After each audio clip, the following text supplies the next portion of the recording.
দাফনের সময় কপালে অথবা বুকে কালিমা লেখা থাকলে কি কোনো উপকার হবে? দাফনের সময় মৃত ব্যক্তির কপালে কিংবা বুকে কালিমা লিখে রাখলেন। অনেক দরবারে গেলে অনেক পীর সাহেবরা অনেক ফিতা টিতা দেয় যে এগুলা বাইন্দা দিবা তোমার বাপ মারা গেলে, তাইলে মানে ফেরেশতারা যখন দেখবে যে ফিতা অমুক নেতা অমুক পীর সাহেবের, তাহলে এটা ছেড়ে দিবে যে পীর সাহেবের লোক। এরকম অনেক বিশ্বাস আছে না নাই?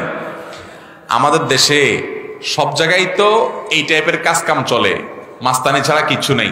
যে সিগন্যাল আছে এটা অমুক ভাইয়ের গাড়ি, তাহলে পুলিশ আর ওটা ধরে না, মামলা দেয় না। ওরে বাবারে, এই গাড়ির মালিক অমুক ভাই, ছেড়ে দেয়, ঠিক না? মনে করে আখেরাতে এসব 2 নম্বরে চলবে। পিঠ এনে চোটে একটাও মাটির উপর নিচে পড়বে না, সবগুলো পিঠের উপরে পড়বে মায়ের। ওই পিঠ নিজেই তো তোরের উপরে থাকবে, উনি কিভাবে আপনার ফিতা দিয়ে বাঁচাবে? এগুলো বিশ্বাস করলেও ইমানের জন্য ক্ষতিকর। পীর সাহেবের নিজের চরকায় তেল দিতে দিতে কুল পাবে না, আপনারা কোত্থেকে